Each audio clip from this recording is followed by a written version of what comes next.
Attention, citizens of fair Gotham, welcome to Bat Minute Beyond, Chunkz of the Joker, the show that is blasting through this futuristic marvel, one chunky chunk at a time.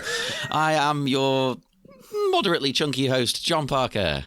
Yeah, and yes, you've guessed it. I am indeed in this podcast's employ. It's me, Niall McGowan. I mean, that's not wrong. You are technically. Although, is it an employ when there's no actual money?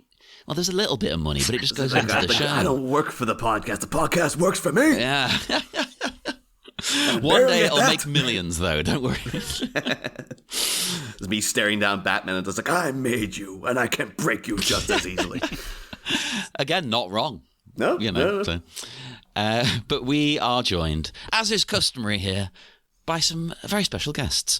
Two returning guests, but a first-time super team.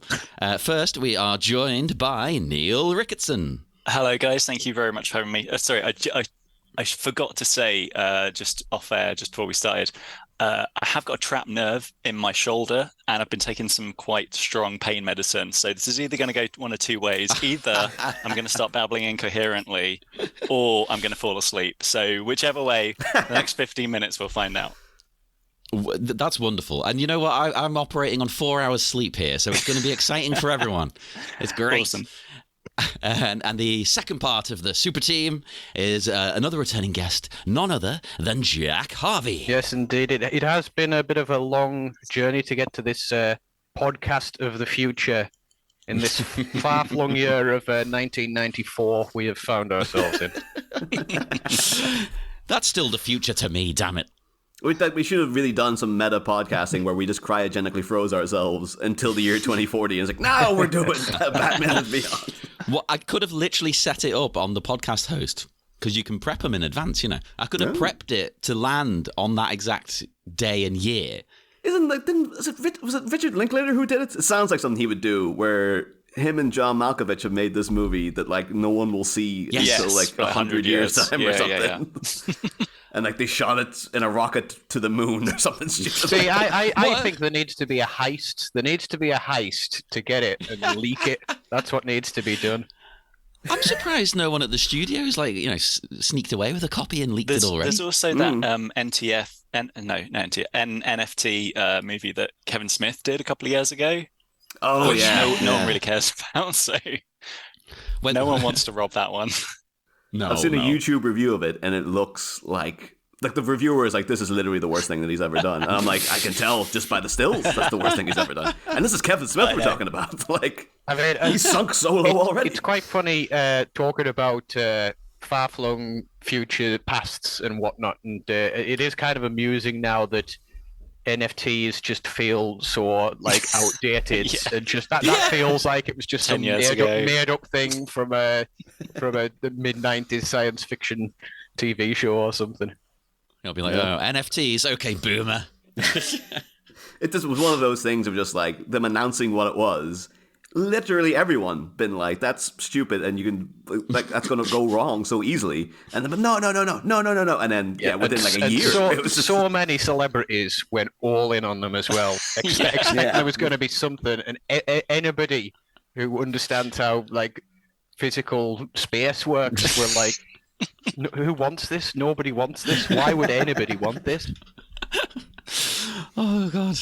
But something that the people do want is more Bat Minute. Yeah, absolutely. This is chunk 11. This is always hard to work out. So minutes 51 to 55, I believe. It's even weirder for me, too, because we've only recently, as of recording, started releasing. So the other day I was editing chunk 3, and then I was like, what am I on now? Like chunk 6? Oh, no, it's chunk 11? What the hell? Like, it's what wild. What stage are we at in this film? We're nearly done. Yeah. Which is nuts. It's nuts. But we're not done with this one yet. This chunk starts with a show of impossible strength, and it ends with golden eye. No time for sweetness, but a bitter kiss will bring him to his knees. Ooh, someone prepped their intro. I just googled the lyrics to Goldeneye. Because that's basically what this is. Like, I don't care about jumping around. It's the golden. Well, having said that, I actually looked up Goldeneye again, and I forgot it's not actually a laser weapon. Well, it's inspired by something perhaps more specific than Goldeneye, but we'll get there when we get there. Yeah. That my mind did not go to Goldeneye. It went to something else much closer to home within the cast of the film as well. To be honest I think I know. I have a feeling we're all on the same page here. Oh no, I'm way off. We'll maybe all get there, and it'll be like an obscure science fiction series from the 1980s or something like that. Of course, that's what I was thinking. This is, of course, Charles Grodin's scheme from the Muppets Take Manhattan. It's like, oh my god. But we are back as Bats is trying to save this absolute fool of an individual. I should say as well, though, because hearing, he obviously breaks Price out of his handcuffs. And you get Mark Hamill going like, they're getting away in the most, I want to go down to Toshi's station to collect some power converters tone of voice than he's ever done in his time and with the Bat family. But it reminded me like just the sheer random things you come across on social media. And social media is a blessing and a curse. And like for the most part now, I've beaten it down into just been like, all my algorithm is just memes, basically. So I actually quite enjoy social media because I don't engage in a lot of stuff. But I came across a thing last night that was just like, wow, what is this? It was a sketch from Fridays. Fridays was the Saturday Night Live ripoff from the early 80s that starred Larry David, Michael Richards, who went on to play Kramer, obviously, in Seinfeld, and a whole crew of other sort of like, soon to be famous, American comedians. And it was a sketch called The Men Who Hug. And it was about Michael Richards, just as a guy coming out promoting the idea of men being able to hug each other without it being, he kept saying like, yes, it's got the stigma of homosexuality on it and stuff. And you're like, okay. And then the guests they brought out were Larry David with hair and Mark Hamill. Yeah, he does. Mark Hamill appeared with a mustache, and then just a mustache, no beard, just a mustache, just a mustache. Incredibly cursed, rare, mustachioed. That's like the mustachioed Mark Hamill is like mustachioed like Paul McCartney. It's very rare and it's very cursed. I now want to get a custom Luke Skywalker action figure made with a mustache. It'll be the Josh Whedon, the Justice League version of Luke Skywalker. Yes, but that should have been Lucas's final change before he sold to Disney. Not the Twonky, adding a mustache to every scene. I thought it was amazing. It's like I digitally inserted a mustache onto every character. But now, yeah, sure, you can have the rights. But no, as the sketch went on, it's just weird because you see Mark Hamill comes out and plants a big kiss on Kramer's lips. And it's just like him and Larry David going on about how much they love, like, we're just two men, we went over to Europe and we just love kissing other men now. And then at one point they start dancing with the other two, and then like Mark Hamill picks up Michael Richards, like, they do like a little dip in the dance, and then he picks him up like he's, carrying him over the threshold. And the most memorable part of the whole sketch is that it doesn't look like it was meant to happen, but he just flat out drops him flat in his back. And you can hear the thong of it. And Mark Hamill's doing a bit of improv, like, he's a tough guy, right? And it's kind of patting him. And Michael Richards looks really winded and stuff. But the whole sketch is so strange because you're just like, what is the joke? Like, men hugging each other. It would be fair enough if there was like an angle where it's like, the joke was, the host was really toxic masculine and couldn't take being hugged or something. And the joke was about someone being really uncomfortable with a thing that should be perfectly normal. Yeah. But the joke was just, it's men hugging and they're like dancing. Like, and you're like, this isn't the 80s. It's like Bob Fosse existed already. Like, how's men dancing with each other? It's supposed to be sort of a weird thing. Like, but so randomly coming across this last night, and I was like, if Mark Hamill himself, modern day Mark Hamill, saw this would be one of the few things I imagine he would just be like, oh, Jesus Christ, what the hell was I doing there? One, that mustache without a beard. Yeah. And two, just the entire concept of this sketch. I guess this was sort of like, do you say like early 90s? So sort of like early 80s. Oh, okay. Oh, I don't know then. I was going to say, yeah, so it's around Star Wars era. So yeah, he's not like desperate for any excuse to get on TV. Yeah, weird. I think this is like it might be really soon after Jedi. It kind of doesn't. It has him like he's like that mustache. Yeah, strikes you as a guy really looking to break into like a new era of his career. You know? I reckon he always wanted one, but because he signed on to Star Wars when he was quite young, he was forbidden, and he's like, "Oh, now I can finally grow it out, baby." And see that he's like playing, I don't know, Moriarty on a production of Sherlock Holmes or something like that, and everyone's like, "Mark Hamill's a villain. Pff, get out of here. That'll never work." Well, but he is a. Might as well ask both you fellas in your rewatch of this film. Oh, actually, I should to clear to set up the stage. Actually, really, what angle are both of you coming at with Batman Beyond? Because I know Jack, you're like you're a big like Adam West Batman supporter. I don't know what you would make of Terry McGinnis and all that malarkey. And then of course Neil, you're like Joel Schumacher in the blood kind of at this point. Yeah, I was going to say you might want to go first because mine's a bit long-winded of an explanation of my relationship with Batman Beyond. That's fine. Mine is also similarly long-winded. I'll try and keep it short. Hey. But yeah, like I remember this show being on TV. Well, no, I remember getting the video for the first 2 episodes and watching that and waiting for it to come on TV. And it took, I don't know, it felt like it took like a few years for it to come on like terrestrial TV. And when it did, it was retitled Batman of the Future, I think. Yeah. Which is a massive downgrade, I felt. It's an awful name. I just want to, I was going to say exactly that. When I first heard about it, it sounds like a knockoff. Like it sounds like it's some budget serial numbers like Batman of the Future. It's just, especially in that time, in that era, when you had titles like Ghostbusters Extreme, Spider-Man Unlimited, and I was like, who in the marketing team thought, them Brits, Batman Beyond, they won't get Batman Beyond. It's too extreme for them. We'll need to, retitle that to be something so self-explanatory. Yeah, it sounds like a bad translation of a foreign knockoff. It does, yeah. And Batman and DC in general has such like banger titles for their AU stuff, like Gotham by Gaslight and Red Sun. And it's just like the mystique of those stories would just be completely destroyed if it was just called Batman of the 1800s, Superman of the USSR. So I just a terrible idea. Don't know what they were thinking. Anyway. I was wondering if one of our listeners is like, is that what Red Sun's about? That sounds great. Although they could have gotten away with it if it was just, I don't know, Soviet Superman. Yeah. I think that would be quite cool because it sounds like something Soviets would have said. Yeah. Like, it's a particularly baffling title for Batman Beyond, quite frankly, John. Oh, well, what about Red Sun? Sorry for just jumping in there. No, that's cool.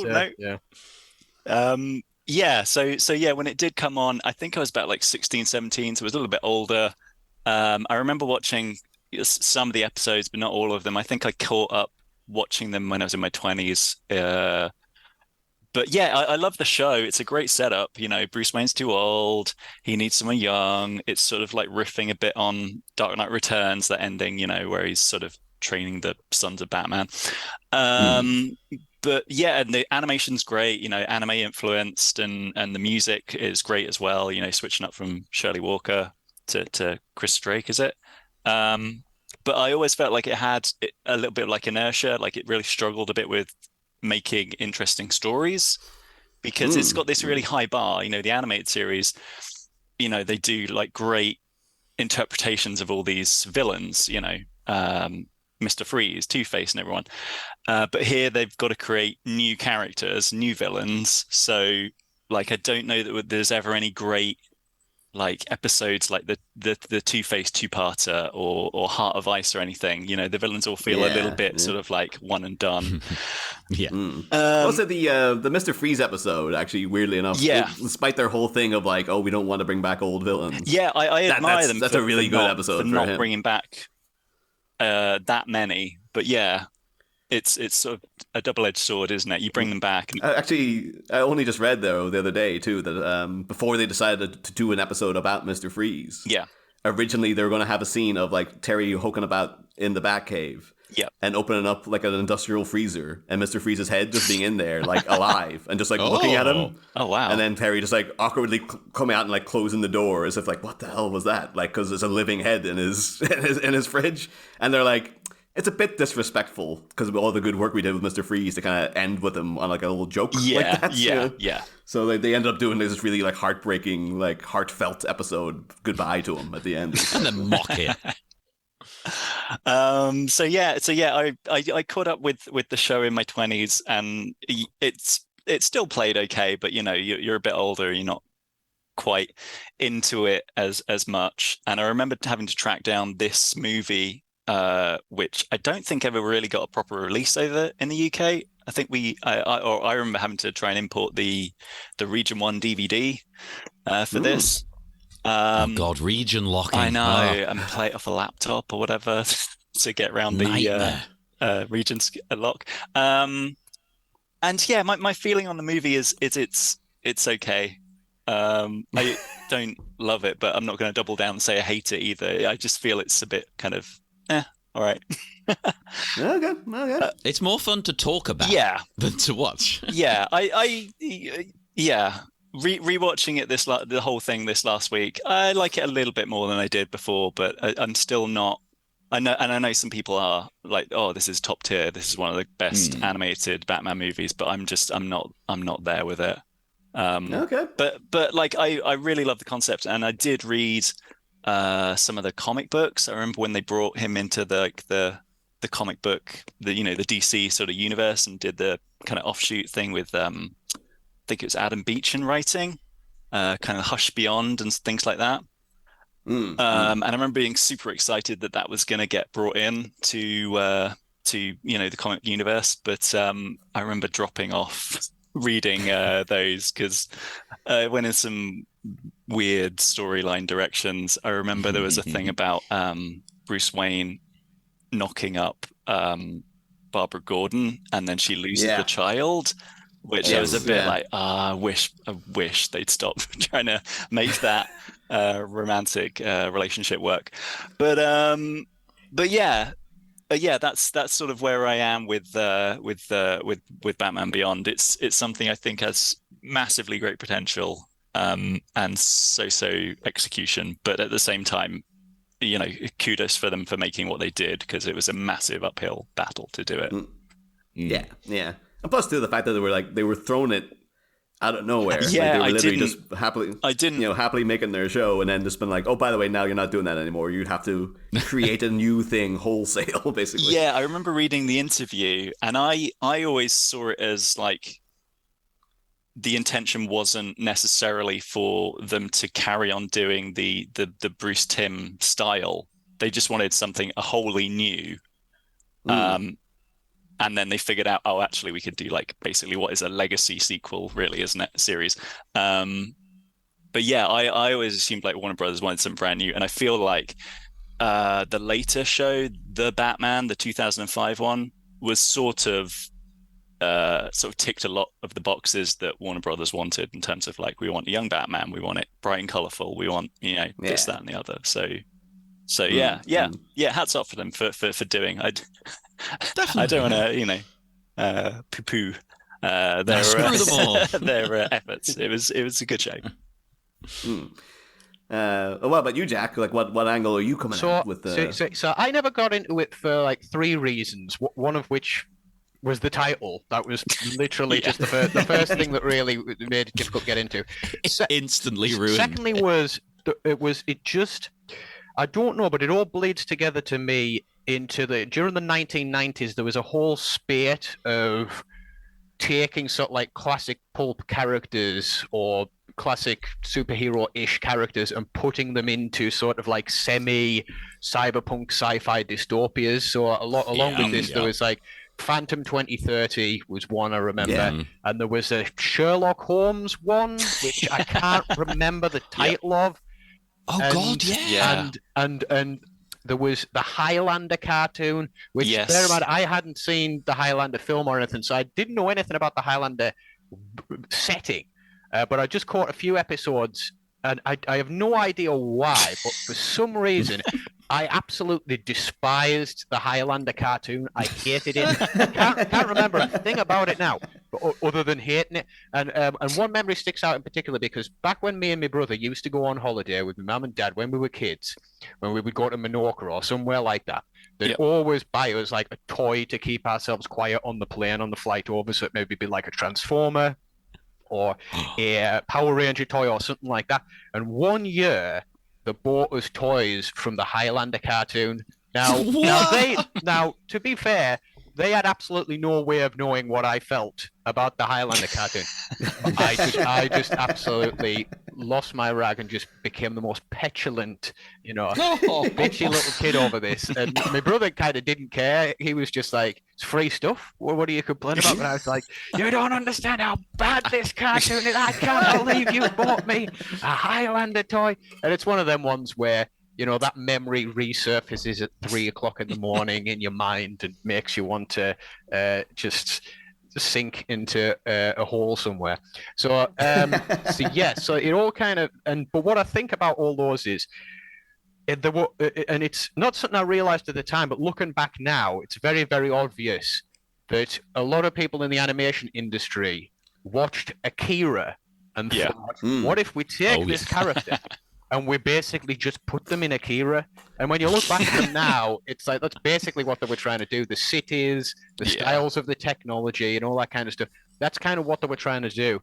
And I think really a lot of it, just there's a tension and a sort of like a stylistic gap that doesn't really stick together with a lot of them, where there's an uncanny sort of off feeling to all of it, and I kind of feel like subconsciously that somehow put me off as a kid.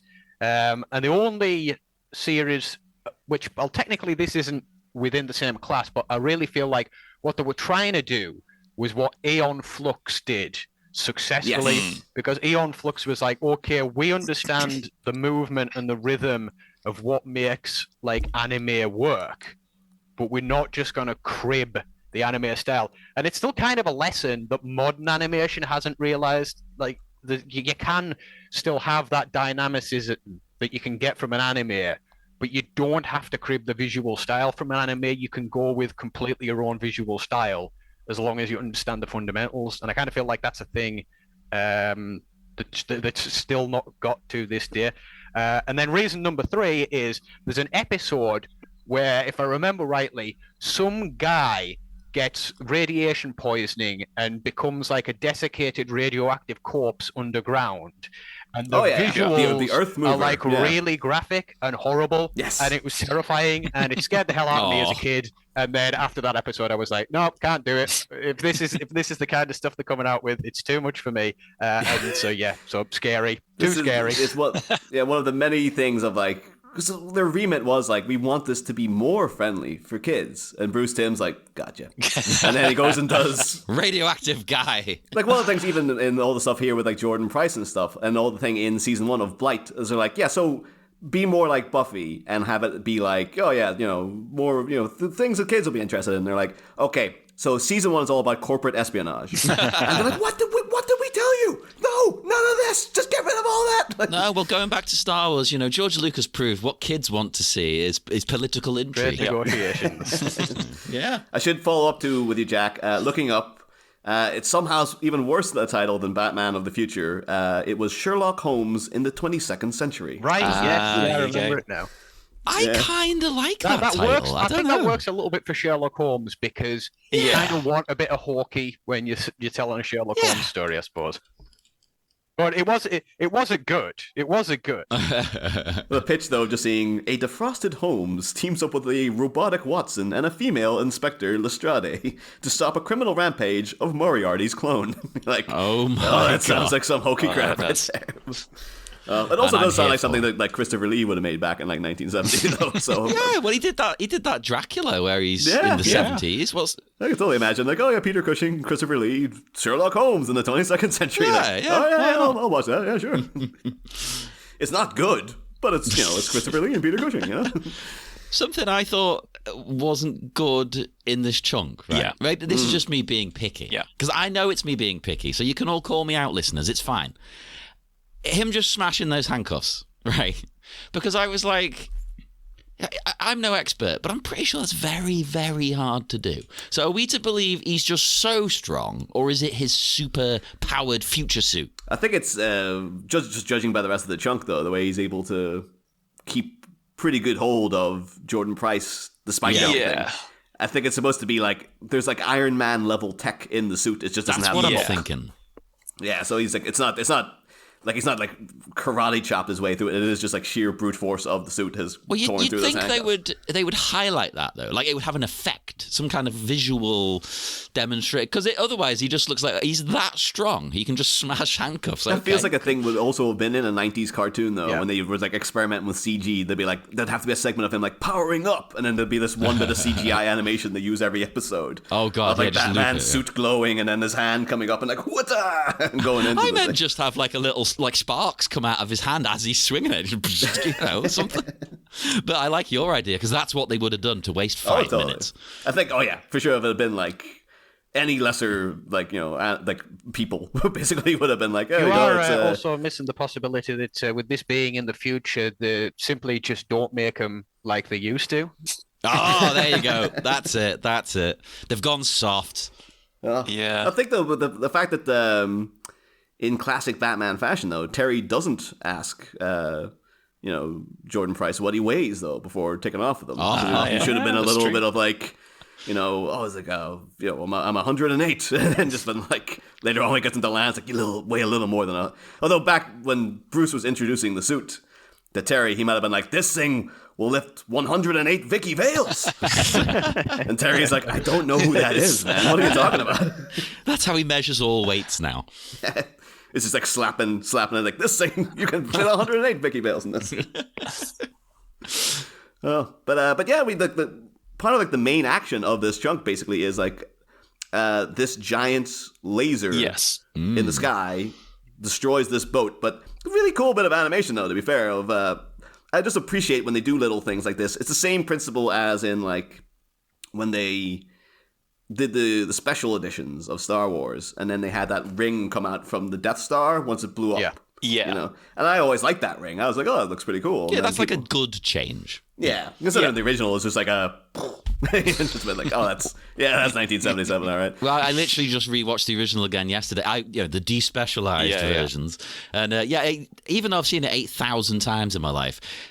Yeah, I particularly noticed the explosion was a bit underwhelming this time. I think, okay. It's just because that whole trench run sequence is amazing, and then to cap it with like a at the end, it's like, no, you needed that ring or something to come out to give it a bit more oomph. But I just love in this though. I don't know if it's supposed to be like static electricity or that it's sucking up the water before it goes in, but it's just like you see the beam and it's bringing stuff up into the sky before it blasts back down. So with that in mind. Mm-hmm. Everybody, what do we think the main influence on the space laser is? Okay. I'd like to go first because I have written down a completely different one. Okay. I've written Under Siege 2 Dark Territory. Honestly, that is a weird, obscure thing that I was hoping somebody was going to say. Thank you. That would have been amazing if all of us were like, of course it's from Under Siege 2 Dark Territory. Yeah, that's exactly what I've got here. Yes, that was actually, the thing is, that was actually the satellite in the sky and it did the whole thing with, whereas I'm guessing you guys are going to say... Sorry, I'm leaving a pause there for you to say. Well, I've actually already said mine, if you were listening out, which is AKIRA. AKIRA, And the reason specifically is, like, as you were saying, is in AKIRA, when the beam comes down, there's like an anti-gravity effect where sort of like the ground trembles and some asphalt and rocks sort of come up before the actual impact. And given that in AKIRA, it comes down on a city as well, and it's kind of framed the same way, I really feel that's like, at least my interpretation, that was what was first on their mind when they were doing this sequence. Yeah. And I can completely validate you, Jack, in that it's the same animator. They specifically went and got the same guy and went to him like, do that again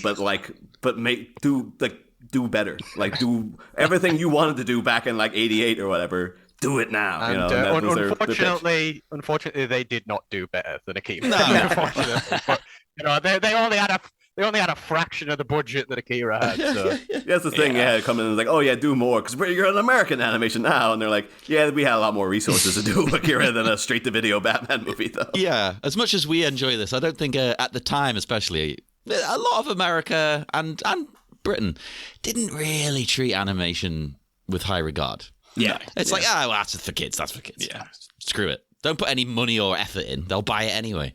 I guess, like, we also mentioned another one that I think you might get to, John, but mine is actually just like, as well, considering that it's Mark Hamill, it does feel a bit, but now, especially after the release of Rogue One, it feels very Death Star-ish, where we saw, like, on like that planet with, we call him, the Forrest Whitaker, and where the Death Star was like one cannon. I literally just watched that 2 days ago. I should remember. Why do I not remember the name of the planet? Saw Gerrera, like, but just like that bit of like them wiping out that Jeddah. Jeddah. Yeah.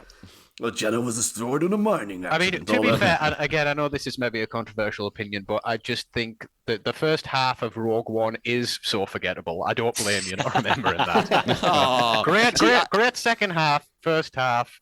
Just stuff happening.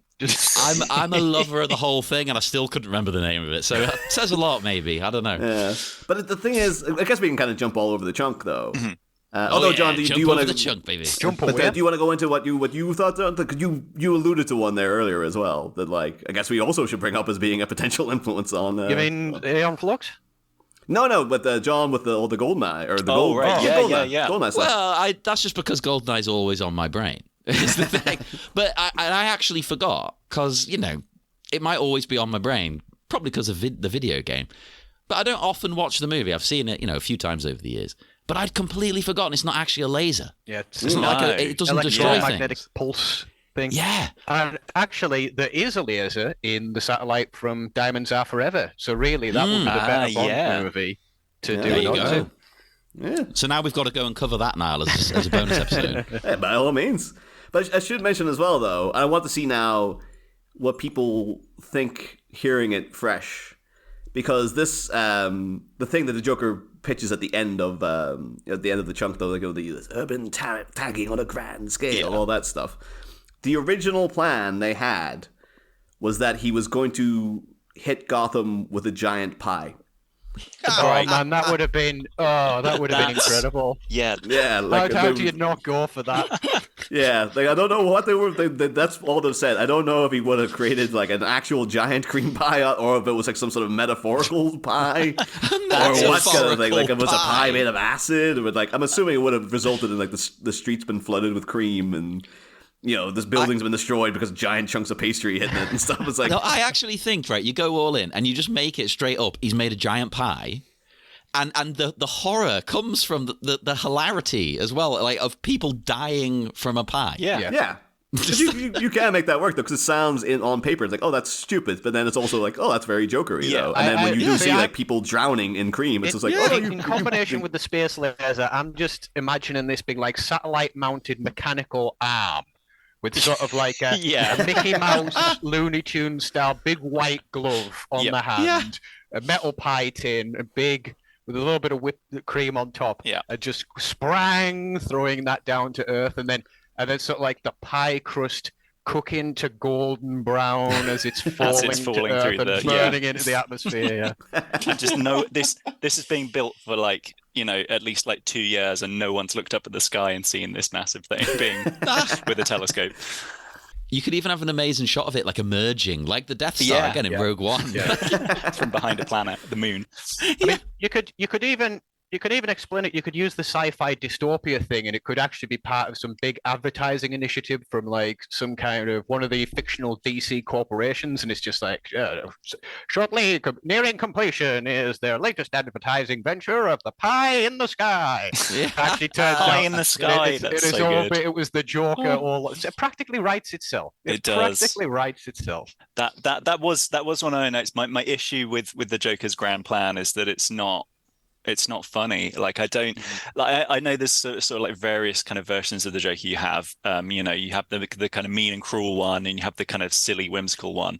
But yeah, I always prefer the ones where the Joker is doing something and it seems really silly on the surface, but like the repercussions of it are actually kind of grave. Yeah. And I think they emphasize that with Mark Hamill's version as well, because in the Mad Love episode, yes, he's drawn up all these plans to kill Batman. It's like, no, it has to be funny. Yeah. Like, I can't just, like, I think Hardy even says to him, like, why don't you just go and shoot him in the head? And he's just like, well, no, like, it has to be a joke. You know? Yeah. So I think the closest he gets is, like, in the next chunk, he does mention that, like, he's got a little smiley face design that he's going to do. I guess that's the joke, but, like, it's not. It's no pie in the sky. It's no like pie that's in the sky. what you want, you know. I was thinking too, though, if you didn't do it with being, I think the perfect thing would be to have it be like, oh, it's an advertised thing that's, you know, part of a company the whole time. But you could have also had, like, in the background, you just hear in the news constantly, like, Gotham's ongoing cream shortage is reaching its new heights and stuff. And I was like, what's happening to all the clotted cream and stuff? But at the end, it was revealed. But you'd have to do that thing of, I know, Jack, you'll be clued in on it.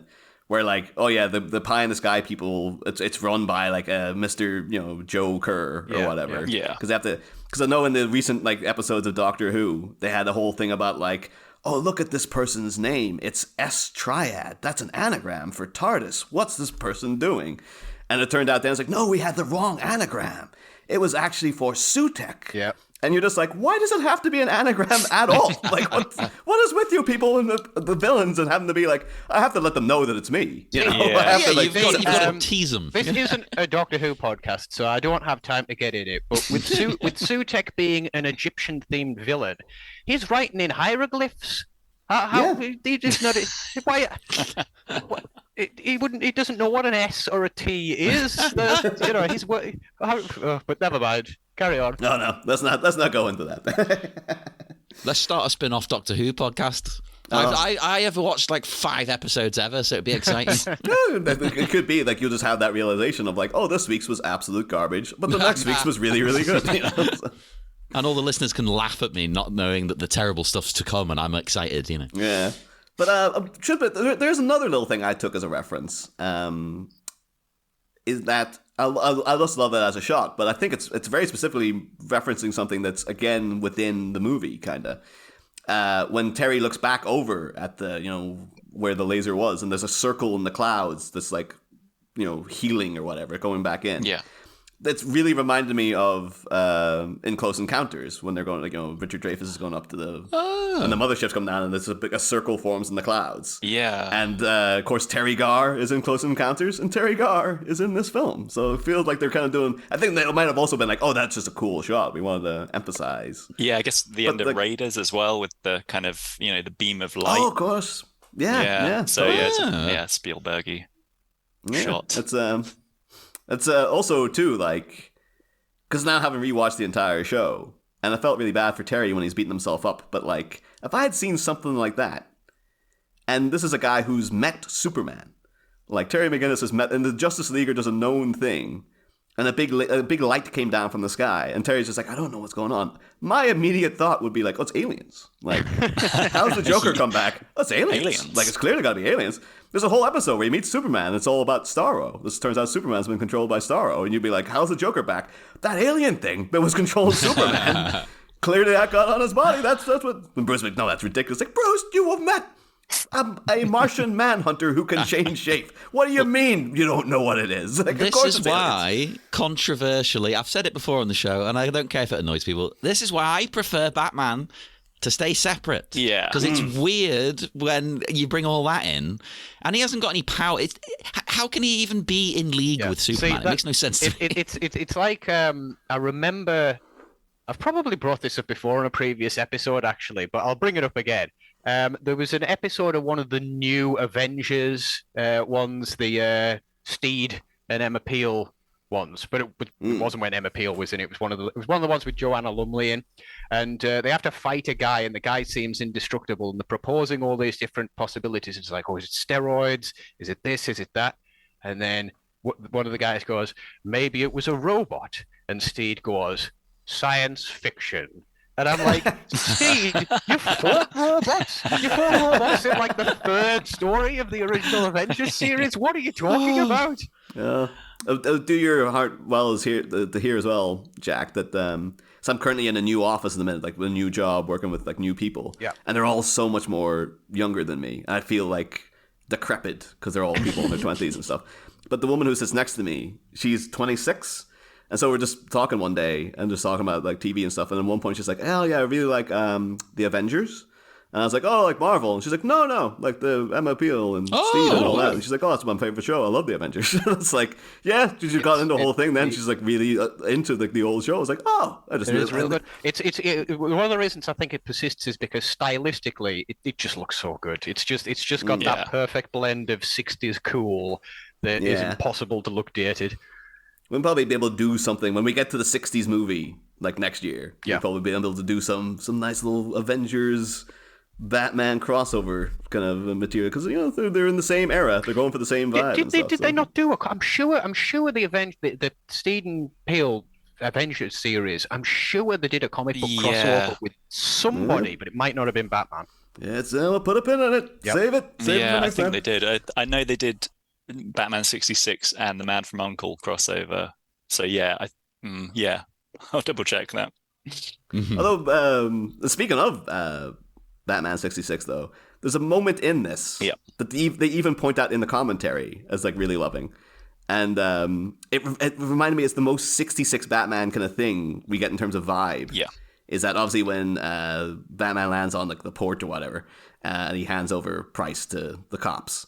But it's just that one cop, when Batman's got his back turned, gives him a salute. As if, like, and we're so used to now being like, even in like the Batman, the latest Batman movie, it's like him showing a sequence I love when he shows up at the, at the beginning. In, the mayor's, murder scene, and all the cops are like, what the f is this guy doing? Like, and everyone's so outraged that Batman's there and Gordon's the one guy who's got his back and stuff. Classic scenario, always love seeing it.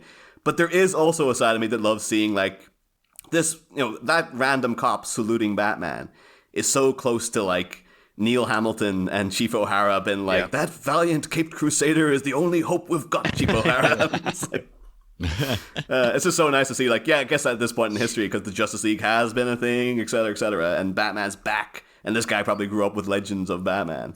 From the BTAS era where like the cops were terrified of him or they were Bullock and they hated him. This guy's just like, it's Batman. Like, I'm going to give him a salute because he's the boss. Like, apparently he's like a 17-year-old kid, but I don't know that. So, well, that's the thing. Yeah, they don't know who he is. He's just a legend to them. And he's got to the point where he is respected. So they're like, oh, yeah, thank you, Batman.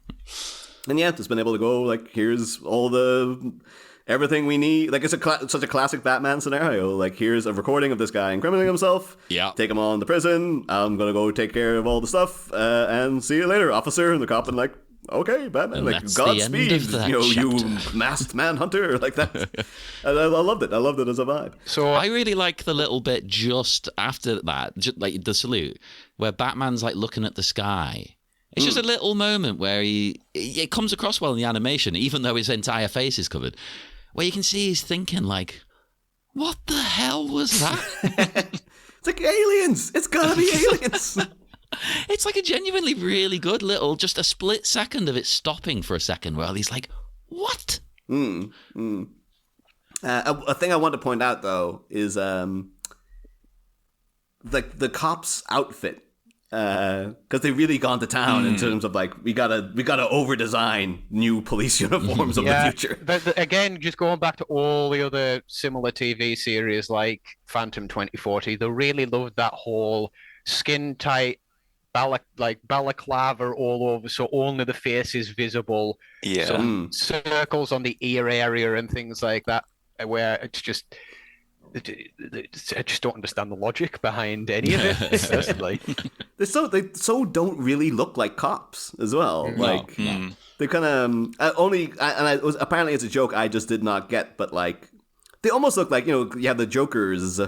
Are like a tribute act to the Joker. Because these guys look like they've got like an S on their chest. It's like, are they like a Superman gang who are like it's a private security force? The Soups with the Soups, exactly, yeah. But apparently no, that's supposed to be a 5. In a circle or an O, and it's supposed to stand for 5-0. That's the joke. Right. It's like, oh, they're the 5-0. That's terrible. Okay. No, I don't like the look either. I think the problem is, in this world, the world of what we're seeing, I think we're supposed to accept that these cops are good guys. Yeah. It's not one of those gritty Gothams where the cops are all crooked and things. It's not like, actually, again, with you being here, Jack, because I know it's a thing very close to your heart, it's not like Mega City 1. No. This Gotham. No. The cops are portrayed as being good. This isn't like the cops are going to be like a... And that's another thing, again, with stuff where it's like, put the pulp crime-fighting character into a cyberpunk-ish setting. But the thing about the cyberpunk settings is, like, usually everything's bad, and the cops are bad, and the corporations are bad, and sort of like you being sort of like a crime fighter doesn't mesh with that, because you're basically sort of like, you're helping the terribly and I suppose there is that with Batman, where Batman is inspired to become a crime fighter because the police force is corrupt.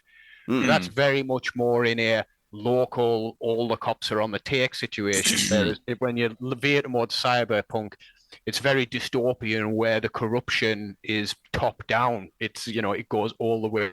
There is no sort of good society to fight for other than fighting against it as it exists. And so it's, like I said, because I'm just not that into Batman Beyond, I don't know how because like you said, the first series is about political corruption and corporate espionage and all that kind of stuff.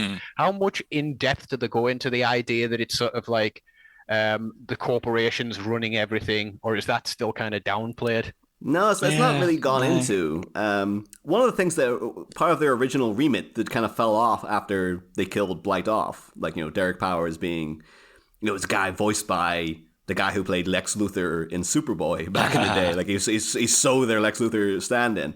But apparently, originally, the pitch was that Gotham actually had been fairly well cleaned up. The Jokers were, like, the last vestige of, like, street crime. It was only really them. And then all the crime was going on up in the top levels. So it was all kind of a class system thing of like, oh no, the lower classes are actually all fine now. It's just the top tier. That's where like the rot still is. And that's why Bruce Wayne's literally entrenched in it, but he's just like old and powerless and just doesn't do anything about it anymore and stuff. But no, I don't think they really get into like beyond it in a kind of Spider-Man way, where there's a lot of people through like, expensive scientific experiments are turned into a thing, that kind of thing. I don't recall many episodes where it's about, like, there'd be a lot more, it was a lot more like Buffy in that way, where it would be a thing about like, this is a metaphor for what a teen is going through nowadays. Or like in this movie, the Joker is a representation of repressed childhood trauma from what, Tim Drake goes through. It manifests later in his life and stuff. So they don't really get into all the kind of like, the actual, political intrigue side of it beyond Blight being a corrupt capitalist and things like that, and who's literally radioactive. Take from that metaphor what you will. But yeah, in many ways, I would have enjoyed this more if this was more of like a Judge Dredd scenario. Yeah, absolutely. Yeah. And that's what these outfits look like to me. They look like they'd be in a world like that, or it'd be private security or something. Like OCP RoboCop kind of thing, where it's just like, the police force are incredibly fascistic and they've destroyed crime, but they are now like the judges and Judge Dredd in particular, where it's like, people forget about Judge Dredd. It's like he's kind of like a bad guy as well, because he's just an ultra right-wing fascist. It's supposed to be kind of a mockery of like how by the book he is. And if Batman was trying to operate where the police are like so stringently by the book and stuff, instead of just been like, these cops are nice, they just sort of seem to do the job, and would have been a more interesting spin. I need to see now, and this might exist. I want to see Batman versus Judge Dredd. It's happened several times. It's happened 4 times. There you go. Perfect. As soon as it came to my mind, I'm like, I bet this has happened. I'll tell you what, I am. Yeah, go on. I would have liked. I'm normally not a fan. There's one coming up soon where they're doing another animated adaptation of Watchmen, and I'm not usually a fan of just straight up animated adaptations of existing comics. But I am quite surprised they haven't done an adaptation of one of the animated I haven't done an animated adaptation of one of the Batman Judge Dredd stories because a lot of them would lend it to that. That would, yeah, I'd like to see that. That'd be cool because those two characters, that would work perfectly for me. There was a lot of crossover. Because they're so opposed to each other. Yeah, there was a lot of crossover of comic book writers, like Alan Grant wrote for 2000 AD and then went on to write Batman throughout the 90s. So, of course, yeah. There's a lot of... That makes perfect sense. And yeah, they do, because they got really crazy. Like, there's a great one with scarecrows running around when Judge Dredd's there, but then there's also one where the Joker dies and he's like a ghost. Yeah, he becomes one of the... he gets resurrected by the Dark Judges by Judge Death. Yeah. And so he becomes the fifth Dark Judge. And you know the way that they have like the judges always have like an eagle on their shoulder. The Joker like nails like a rubber chicken to his shoulder as part of his judge outfit and stuff like that. I remember it. And the art is incredible. It's like some of the best artwork I've ever seen in a comic. It's like those Batman Judge Dredd. We'll have to cover them at some point. So. That rubber chicken thing instantly sold me on it, right? Because the idea of the Joker being a dark judge kind of thing. At first, I was like, "Oh, is it just going to be like all edgy and cool, like the man who laughs and all?" Which I liked all that metal stuff at first, and then they drove it into the ground. Yeah. Very quickly, they ruined it. Very quickly. Yeah, no, it's we'll get there. We can. Those are definitely things that we can cover in future installments. When just down the line at some point. But anyway, within the chunk though, where are we now? We have we had all the stuff with the wave coming after them, which is just like a nice, not much to say about, but just a really nice piece of animation of Terry trying to run away from this proper, like a full-on Point Break kind of scenario there. You should have surfed it. If Schumacher had been there, he would have been like, "Why doesn't he have a surfboard come out of his boots?" Like, clearly, that's the way forward, But, I'd be up for it, And then we get meanwhile back at the Stately Wayne Manor. Yeah. So before you get there, just one little thing I wanted to mention. Now this might be a coincidental thing, or it might have been an actual influence. But one thing I did notice is Price, his character design, looks very similar to the character of Trevor Goodchild in Aeon Flux. And I'm wondering if, because he's also a corrupt. Corporate science guy. I kind of feel like was it a deliberate nod, or was it just, did they maybe just have that in the subconscious at the time? So that's all I wanted to say before you move on to the Batcave. So you can move on to the Batcave now. Looking at him, I can definitely see it. I would say, I would wager that it probably was a direct influence, because I think it probably, Aeon Flux was such a kind of hot underground cool thing in the late 90s. I can imagine all the people working on Batman Beyond were probably all over it. Yeah. So definitely be trying to, like, I guess maybe they like, can we make it more like that? But then like, we can't change the animation style to be more like that. Whereas Phantom 2040, I mean, we're talking about just in the listener's cave there. Apparently it is actually some of the animators from Aeon Flux worked on that show, which is why it looks so similar to Aeon Flux and stuff. So it's I should also mention as well, actually, before we get to the Batcave, there was another pitch that they were doing, because again, in the idea that like, these guard guys kind of look like they've got like a Superman symbol on them when it's supposed to be a 5-0 thing.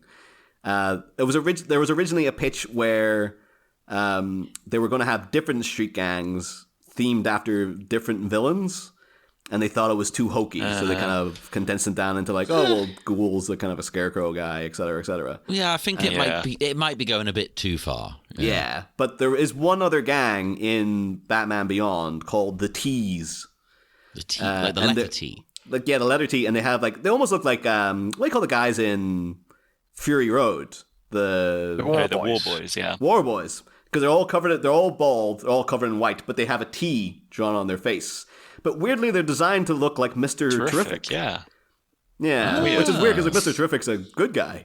So it's like, it's a street gang after. But I think what they also might be kind of going for, the joke is that like, it's a street gang called like the T's. And in the show, Stockard Channing, who was Rizzo in Grease, is Commissioner Gordon. It's like the T-Birds, like a gang called the T-Birds. Yeah, it's like maybe that was what they're going for, but it just always struck me as very weird. They're like, we had another gang, the T's, and they were based on Mr. Terrific. But it's like, but Mr. Terrific was a good guy, so unless the idea is, is the idea maybe they've misunderstood Mr. Terrific, and they I don't know, they've twisted what he stood for somehow. No, if it was, they didn't get into that in the episode that they showed up in. I'm giving them too much credit here, aren't I? Yeah. Anyway, just before you get go ahead and introduce the Batcave. I just need to pop away for a couple of seconds, but I'll be back shortly. Oh, no problem. But yeah, within Stately Wayne Manor, we have I love the little note of like Terry probably is the person who had to clean up after the Joker came in and broke everything, and there's just still that pile of rocks where it's just kind of like, it's good enough. It's like he's surrounded by chasms he could brush the rocks into, but he's like, no, let's leave the pile over there. I love the idea that to clean the Batcave, like he does a big clean once a week. He just sweeps everything into the chasm. This is it. Like he's publicly Bruce Wayne's assistant. Do you think he has to actually do chores? I would love it if he made it was him just do like, it, yeah. Right, okay, so 9 to 5, I want you to clean the house. Then 5 till midnight, you're out on the streets. He's paying his dues. He's got to earn the right to be Batman. I just thought they could have brought that up and had more of a thing of Terry being like, but I don't want to clean the house. And a kind of whiny voice. Bruce in this scene should be angry. Like, I can't believe this place is still trash. You're not. What are you doing around here? Come on. He's again. Go on. 9 to 5, you're a house boy, and then midnight to 5, you're a Batman. Okay. Yeah. That's when you grow up, kid. I will say, going back, I rewatched like a few of the episodes, and obviously I watched this movie as well. But like, they do a decent job at not making Terry like a whiny teenager. Yeah. Like he's quite mature and like level-headed for most of it, I think. He has like that was arguments. Refreshing. Yeah, because you don't always get that in kind of these shows where you have teen characters and it's like, oh, we should really show how whiny actual teenagers are. Yeah, because that gets... I mean, maybe if you're that exact age, you can accept it. But anyone else watching it is like, no. Yeah. No, I'm not interested in this. I don't want to listen to annoying kids, complaining about their life all the time. And they seem to steer away from that quite well, actually. Yeah. Yeah. There's a scene, though, of... Bruce is like, as a token of his affection, he buys Terry a Highlander toy from the animated series. And then Terry flips out on him. No! How could you? Oh. I now demand we do a separate show watching the Highlander cartoon. Well, I don't think I've seen it since I was a little kid. I have caught up with it fairly recently, and I hate to say it, Jack, but I do have some other toys. In my collection. I have moved past it now. It's fine. Yeah. I hold no grudge against the if I Highlander turn the cartoon camera on anymore. and show some of these figures, it's not going to like trigger some sort of like flash. No. Okay. I'll be fine. Okay. Although, speaking of toys, though, yes. Neil, it's like usually you're kind of our merch export and our expert. Yeah. And just last week, actually, because it was my birthday recently, and John's kind of made it out. Yeah, made it a yearly tradition to sort of get me a Batman figure themed around the film we're covering. Yeah. And couldn't find anything tying into the Return of the Joker, but did get me... Not for sale, anyway. Yeah. Did get me the Bruce Timm voiced lead Jokers. Yes. On the packaging, they call him the Jokers. Yeah. It's like, it's one guy. But it's supposed to be J-Man, I believe his name is in the show. Eventually, they settled on a couple of them that. Yeah. Which is it was great figure, really, really appreciated. Good. But then did figure out, though, down the line, as I'm sure we'll get into now, there was, in fact, a Return of the Joker toy line. Yes, it was, yeah. And it is underwhelming in many ways. Yeah, it is pretty underwhelming. So the Batman Beyond toys were made by Hasbro. Kenner Toys had made all the Batman figures from like 1990 to about 1999. They did all the movies, they did all the cartoons, they did their own lines like Legends of Batman, Total Justice and stuff. But Kenner had actually been bought by Hasbro in 1991. So it was kind of like a slow process of dissolving Kenner and taking over the operation. So it was only Batman Beyond was the first toy line that Hasbro did on their own. They had kind of closed Kenner by that point. It shows. Yeah. So the toy line for Batman Beyond, there's about 39 figures in total, which is quite healthy. I assumed it would be much smaller. There's a couple of vehicles, and that was about it. And of those 39 figures, 32 were Batman. Either Bruce Wayne Batman or Terry McGinnis Batman. You had like a very few villains. You had Blight. You had the Joker gang leader, which you got as a gift. You had this one with the two Joker gang members kind of packaged in one, where kind of one was really big and one was really small, and you could kind of throw the big one could throw the small one as a projectile. You had a couple of Jokers as well. And then you had a weird thing called the Joker virus. I'll come back to that, which is a massive joke. Oh, that's what I almost bought now as a present. And with the legs, yep.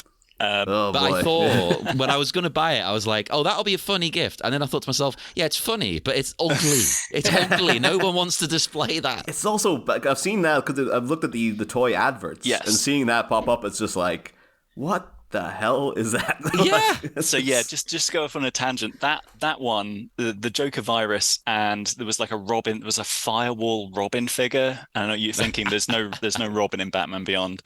But those doesn't matter. Those were part of like this separate toy line called Batman Beyond Batlink, and they were sort of like even more kind of cyberspacey themed Batman Beyond figures. And because I'm incredibly nerdy, I heard from one of the toy designers recently that those 10 figures weren't designed to be Batman Beyond.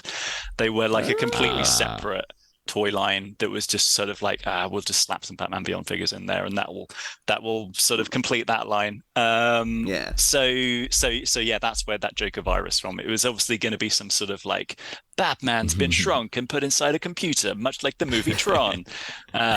See, I'm all for wacky toys. I love the weird wacky toys, but it's when they try and brand them as if they're part of something else. That's what annoys me. Yeah, don't try and fob us off, toy designers. Yeah. Well, this era of toys we're talking about, actually, it is still firmly in that era of we don't care, about the movie in question. No, that's irrelevant. No, screw it. It doesn't matter. Just put out a bunch of random figures. Yeah. It's an ongoing thing we had going back to Batman and Robin, of course, because remember we kept saying that, like, why did they not make a toy of that? Like Mr. Freeze's thing. It's like, didn't make a toy of it. It's like, why not? It's designed to be a toy. Yeah.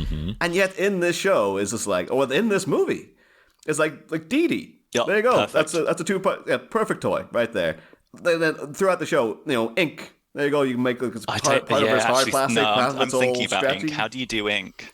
Do you do it as like a bendy figure? I think you'd have like stretchy, like a sort of tiny Stretch Armstrong. Yeah, tiny Stretch Armstrong, but maybe like her chest and head is like solid plastic, and then her limbs can be bent around and stuff. That's true. I mean, they made Mr. Fantastic somehow, so yeah. Oh, of course, yeah, and but there's like the amount of villains. They're just like, there you go, we've given you a whole toy range, and they're like, no, we're not doing that. And then everything about the Return of the Joker toy line, in particular, is like it's just like the laziest thing that they ever did. Yeah, they're all repaints basically of existing figures. So there's most of them are Bruce Wayne Batman, and not even old Bruce Wayne. Like, would it kill them just to paint his hair white and just say he's old Bruce Wayne? Because that's one of the cool things about this is you've got old Bruce Wayne. Yeah. I mean, they took that little kind of like 5-minute flashback where he's young Batman, and we're just like, great, let's make some about kind of that. But yeah, so there were only 5 figures for the Return of the Joker toy line. There's Gotham Defender Batman, there's Golden Armor Batman, Rapid Switch Bruce Wayne, there's Gotham Knight, that's your one Terry McGinnis one, and that one's quite good actually. That one's pretty good, yeah. And there's a Joker, which again doesn't really look like this Joker. It doesn't have the slick back hair or anything. You kind of wonder, like, in terms of how much turnaround they had, because it's him before the redesign. It's the new Batman Adventures Joker, and then it's like, he's in it, then that'll be the design they use, I guess. Yeah, I guess so. Yeah, that's true. But they've done a weird thing where they give him like I don't know if it's supposed to be like a white streak in his hair to indicate he was older, but apparently it's flesh toned. So it's the Joker with just like a flesh tone. That sounds like a production error where they're just like, we've already printed loads. Let's just keep going. That's unsettling. I don't like that. And then trying to poke around, I did discover that apparently in Germany, and seemingly only in Germany, there was a Burger King Return of the Joker tie-in. Oh wow, okay. But it just seemed to be like those little maps or whatever, the little mazes that you do on your on your menu or whatever. It's just I get a lot of people have scanned a lot of those and they're like, yep, and it's just all like, there's Batman, it kommt the Joker and all that. But it's it's just weird though seeing that like Burger King fell for it, because then of course in the aftermath of the whole McDonald's Batman Returns thing, where they're like, oh, it's insanely dark, like you can't, like, no, we're not having that anymore. And then Burger King years down the line been like, yeah, we'll sponsor your Batman movie, and then seeing it was Return of the Joker, like, oh god damn, oh, maybe in Germany they'll be okay with it, I don't know. But everywhere else care. But one highlight of the toy line is that they don't spoil the villain. There was no Tim Drake Joker with interchangeable head. That was amazing. Like quick change. Tim Drake, turns from depressed middle-aged man into the clown prince of crime. That would actually be an amazing action figure. I think that would be amazing action figure now, because when you really think about it, aren't we all not just depressed middle-aged men that will instantly transform into the Joker at a moment's notice? We relate with alcohol. So that was the Batman Beyond toy. It was really strange because obviously the design of Batman Beyond, completely black, tiny bit of red. They just went all out on the colors in terms of the toy line. Like, they were bright colors, they were checked, they were striped, they were translucent. There's one called Covert Batman, and you think, okay, right, he's going to be like all black, or he's going to be like, I don't know, see-through or something. But no, he's black and white checkered and has huge orange neon wings. And and there's that one. Oh, what was the one I saw when I was looking for stuff for Niall? It was like, for some reason, he had like lightning wings. Yes. They were very kind of like perfunct. I guess that's also sort of like the cheapness of this toy line. They didn't have to do the old cloth capes or anything. They could just like stick. With Batman Beyond, there is no cape unless he has his kind of glider wings out. So I felt like that was a bit of a cheap way of saving some money. But and the last one I want to bring up is when they did do this kind of cyberspace theme spin-off line. They were obviously really struggling for like what's like a computery word. So there is search engine Batman. I'm lost for words. Yeah. Given how bad Google is these days, I think we really do need a search engine Batman. Save us. Yeah. A search engine Batman, save us. Yeah, because Google doesn't operate the way it used to. No. Now it's just sponsored content, random stuff, things that can get you killed now with the AI answers. Yes. They were advising putting glue in like a baking recipe because someone made a joke about it on Reddit. Oh, it's the whole Tide Pod debacle a couple of years ago. The kids are eating Tide Pods now because that's the trend. The only note I have about the toy line is that in that Return of the Joker line, there's a quick change Bruce Wayne where he's wearing the most hideous orange trench coat. Oh, yeah. And he turns into like a bright orange Batman, and I'm just like, why would Alfred let him do that? Like, what the hell is that? That's what happens when Alfred isn't around, damn it. Yeah. It's it feels like I'm just more weirded out now that I think because you get those like DC Universe Unlimited sort of tie-in figures now where you can get a Shriek toy and stuff. Yes. I'm still kind of baffled that we can't get the Jokers from this movie. Because again, DD, iconic, Ghoul and all those things. If you get that set out there, people will buy it. Yeah, I've seen people custom make their own Ghoul. Because again, when I was looking for presents for you now, that came up. A custom designer made his own Ghoul by using the body of the wrestler The Miz. And he would sculpt it and paint it into Ghoul. It was great. That's crazy. But it just seems like it's money on the table that they're not taking. Yeah, so. It's a case of just getting word to Todd McFarlane, because I think he is fully aware that like he can make any Batman movie toy line. I mean, the fact that we got new Batman and Robin toys this year from McFarlane based on the 97 movie is just baffling. So wonderfully baffling. Yeah, but still baffling. So yeah, I think everything's on the table. Maybe if there's an anniversary around the corner, he might consider it.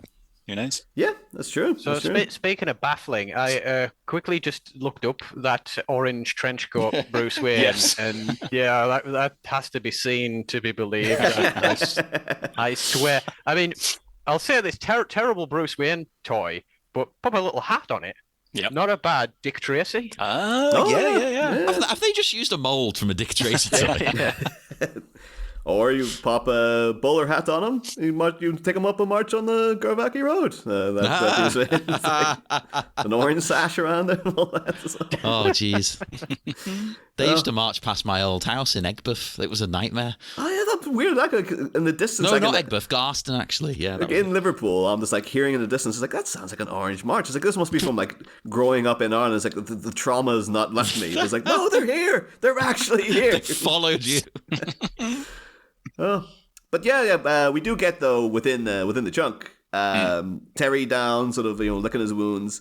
I've got to say, like, it's a thing we ourselves haven't really emphasized with him enough, because he's really hard on himself, going like, if I was a real Batman, I would be able to do this and that, and I would have got this solved by now.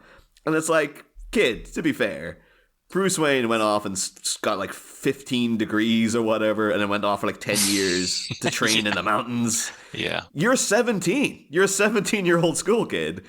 You can't compare yourself to the Batman of yesteryear, who has spent like 20 years of his life concentrating on just becoming Batman before he even got there. It's so like, go easy on yourself, Terry. You don't have to, give yourself such a hard time. That's very true. When you said about like the 66 kind of influence, I feel like this bit with him at the computer, like knowingly saying like, oh, if I only had the right information that I could just feed into the Bat computer and get my answer, like that for me does remind me of the old 60s show when Batman would just put in like some card and get like some card come out and be like, oh yes, the Joker's going to rob wherever. Like Adam West showing up now, like it's rarely that simple. it's totally that simple. But should mention as well, I don't think we brought up before that you kind of alluded to something a little bit earlier, Neil, that made me remember. Yeah. That the idea, like when they were originally, designing the show from the ground up, they kind of maybe had the idea of like it being a complete reboot instead of it being like a legacy sequel. Yeah. I don't think we brought up before, but like Kevin Conroy had to like re-audition for this. Really? Like they actually had him go like, Kevin, we don't know if you can do old Batman. Like we might have to go another route with it. And so he had to like properly come in and like prove that he could be and get himself into like. Cause I think nowadays we almost take some of his performances for granted because he's just that good. I think we do as well. Yeah. Yeah, but like they actually come in to be like, oh, I have to be in the mindset of 80-year-old, bitter, broken Bruce Wayne. And then in this, he's at his lowest in this scene, basically. And apparently, Andrea Romano said, like, when he'd come in, probably taking a little hint from Mark Hamill, who used to, like, gesticulate wildly when he was doing the Joker. Yeah. But apparently, Kevin would come in, and, like, every time he was doing old Bruce, he would, like, really hunch over and go into his chest and was very, like, kind of contorted as he was doing all the lines to make himself, more twisted and gnarled as he was reciting the lines and stuff to kind of get the appropriate sound out of his chest and stuff. Best way to do it. Yeah, but he doesn't get a lot of praise for Batman Beyond in particular, but he does a great job. Yeah, he does. In this. Yeah, because he doesn't do the thing that too many other people would do. Is I'll put on an old man voice. Other people would do us doing Michael Goff from season 1 through 4 of Batman. To be fair, that's how he sounded. That's weird. That's only like we've not done an Alfred voice this whole season. It's like the first time it's come up. It's amazing. Oh, that's why it feels like I'm missing something this year. That's what it is. Oh, God damn it. We'll get to Alan Napier Alfred next year, and then we'll have to go firmly into Michael Caine territory. Something I found interesting here. I mean, when Terry thinks the Drake Robin is connected to all this, Bruce thinks it's crazy. But what I found really interesting was just after that, they then sort of figure out what's going on, right? There's a special satellite jamming / commandeering system at play. It's very elaborate for something like aimed at a younger audience. It's like to wrap your head around. Like, okay, so that ties into what Drake was doing in his job. Like, you've got to put it together quite. It's very detailed. Yeah. You have to get into like proper this big laser go boom, basically, that's what we're boiling down to in the end. But yeah, I like it though. Make the kids work for it, you know. Yeah. I like before we get there though. There's a little bit of because Bruce comes in and he has a very heartfelt moment of just like, that's why I didn't want you to go up against the Joker because of what happened to Tim. Like, you know, whether it be the real Joker or not. And there's a moment where Terry's just like, you know, that's not me. I'm not that Batman. Like, you know, I was never a Robin. I was never a. And he points at the suit. Yeah. And it's like, in my mind, I was like, where was he going with that sentence where he's like, I was never a Robin. I was never that lame. Come on. Like, that's basically what he's inferring, right? Yes. It's like, I'm cool. I'm Batman. I'm not a freaking Robin. Come on. Although, in many ways, though, you think Bruce would be like, because I think wasn't this a thing that Grant Morrison did with like Batman Incorporated, where it became like Batmans of the world and stuff. But the fact that Bruce is kind of going like, oh yeah, giving the reins over to a teenager, you'd almost think his mindset should be like, oh, you can be a Robin then. I'm going to hire like a proper guy to be Batman. Like get some kind of weird, like, you know, some guy from like the Himalayas to come in and be like the greatest ninja of all time. And he'll totally agree to, you know, do whatever I tell him or whatever. But like the fact that he is just like, yeah, so this is basically like I promoted Dick Grayson to being me within 2 seconds. Like, yeah, it's, you know, it's insanity, Bruce. It's like it's all the craziest things you've done. Hiring Terry McGinnis on a whim is just like, yeah, that's pretty off kilter, man. Well, and he's paying for it. Look at all the disaster going on here. Yeah. That poor wrecked Robin suit. You know? Oh well, not as trashed as the rest of it though. It's more trashed than the rest of them is what I'm trying to say. But my mind isn't working. I like the way as well that he's like targeted it, the Joker, but left it very prominent. It's very calculated. That's very clever as well. Good writing. It kind of makes you wonder if it was the Tim Drake side of his personality that was really ripping into the Robin outfit, or if it was part of the Joker personality. It was like, oh, the kid killed me. But then it's kind of like how much, who has control over the... Well, do you want me to fence it, right? I think it's both. Both are at play. His mind is affected by the two sides at once. Yeah. It's the one thing they can both agree on is that they hate that suit. There's a couple of things, though, in here that's a bit like, in light of the entire Batman universe, are a bit like Bruce's reluctance to like believe that Tim Drake would be the person. Bruce Wayne in this universe, in this version of the character, is like the most paranoid man in the world. You'd think he would have already been on like, oh, it's probably Tim Drake then. Like, I can't trust anybody. I never will trust anyone.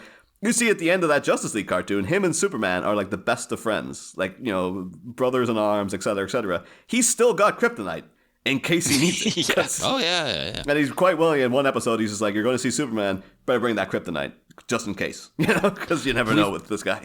We've talked about that before, haven't we? That's one of the best things about when he does team up with these other people, which I said I don't normally like. But when he does, at least he always comes across like, oh, yeah, but I don't trust any of you, though. Oh, yeah. So his thing Screw you all. I've got a plan. A reluctance to believe that Tim Drake would be like the guy. It's like, no, that makes... And then... the other little moment, too, of Terry being like, a ghost out for revenge? I don't buy it. And Bruce would probably be like, I fought ghosts that were just out for revenge. Like, that was like gentlemen ghosts. I've met many ghosts, and they're usually out for revenge. That's pretty much what a poltergeist is, Terry. You tell me poltergeists are real? Oh, kid, you've only been doing this a year. You have no idea. He's seen everything. But yeah, I really enjoy, too, the one hint of old man Bruce is when Terry's tapping things in the computer keyboard there. You really get that emphasis on how he's had to update his keyboard to be old man keyboard. Because, like, Terry presses one button with his whole hand. It's like the buttons are that big. Like, because he can't see him anymore. His eyes are failing. Well, that is simply the legacy of Homer Simpson's fat finger. The episode where he wants to work from home. I kind of want a replica of the dialing wand. Yes.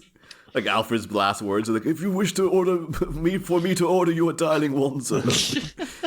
But I wouldn't be surprised too if Bruce would rather spend the money on a new keyboard than to admit that he needs glasses. Oh yeah, no, totally, because that would be showing weakness. Yeah. Whereas this, he could maybe justify it somehow, you know. Yeah, so he's no Michael Keaton's Bruce Wayne was happily going around with glasses. Just was like, does he need them? We don't know. Val Kilmer, of course, wearing glasses all the time. But no, the Kevin Conroy Batman's like never anything less than perfect. 2020 vision. As far as we're honest, he's one of the richest people on the planet. Couldn't he just get his eyes fixed?